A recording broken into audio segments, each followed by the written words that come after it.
राधे राधे महाराज जी। महाराज जी, क्या भगवान के प्रति श्रद्धा सिर्फ पूजा, ध्यान या व्रत के जरिए ही दिखाई जा सकती है, या मन में भी ध्यान और भक्ति से भी उतना ही प्रभाव पड़ता है? पूजा और बाहरी जो क्रियाएं हैं ये भगवान की भक्ति के सदाचार हैं, लेकिन वास्तविक भक्ति है आंतरिक, जो अंदर से भगवान का चिंतन है, अंदर से भगवान के प्रति अपनापन है, मैं भगवान का, भगवान मेरे, यही वास्तविक भक्ति है।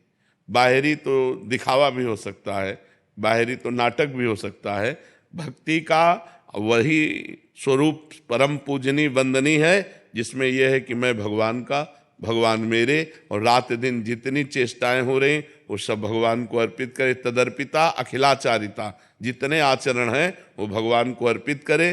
तद स्मरणेन परम व्याकुलतेति, भगवान का स्मरण छूटने पर व्याकुलता ही नहीं परम व्याकुलता पैदा हो जाए, इसे भक्ति कहते हैं। भक्ति का स्वरूप है तदर्पिता अखिलाचारिता तद स्मरणेन परम व्याकुलतेति, समस्त आचरण भगवान को अर्पित करना, और वो भी भगवान के अनुकूल आचरण करना, और निरंतर भगवान का स्मरण करना अंदर ही अंदर, ये सच्ची भक्ति का स्वरूप है।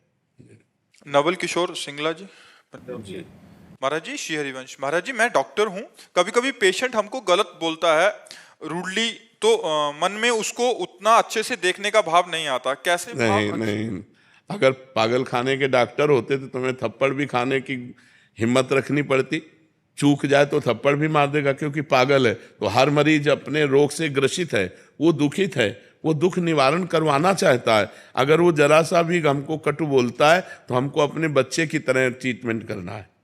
जैसे हमारा छोटा बच्चा नाराज होकर हमारी दाढ़ी नोच ले, हमारे थप्पड़ मार दे, हमारे गाली दे दे, उस समय ऐसा नहीं कि इसने गाली दिया या इसने आदर किया। आपका कर्तव्य है कि उस मरीज के दुख का निवारण करें। वो भले आपको गाली दे, भले आपकी निंदा करे, भले आपके ऊपर थूक दे, भले आपको मारने की चेष्टा करे, और उसका ट्रीटमेंट तो ऐसे ही कीजिए जैसे एक आपका कोई आदर करने वाला हो, उसका कहते। क्योंकि वो नहीं जानता बेचारा, वो तो दुख से ग्रसित है, और दुख में पागल होकर वो आपको गाली भी दे सकता है। वो दुखी है, वो परेशान व्यक्ति है, परेशानी निवृत्ति के लिए आपकी शरण में आया है, और आप डॉक्टर हैं तो आपको चाहिए अपनी गुस्सा को अंदर दबाते हुए ठीक उपचार करना, जिससे वो स्वस्थ हो जाए। इससे भगवान की कृपा पर होगी।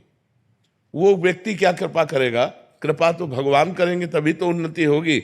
आप, भगवान देख रहा है कि आपको उसने गाली दिया, लेकिन आपने उसके साथ व्यवहार अच्छा किया, तो आपकी इस अच्छाई पर भगवान रीझ कर आपकी उन्नति कर देंगे, लौकिक और पारलौकिक।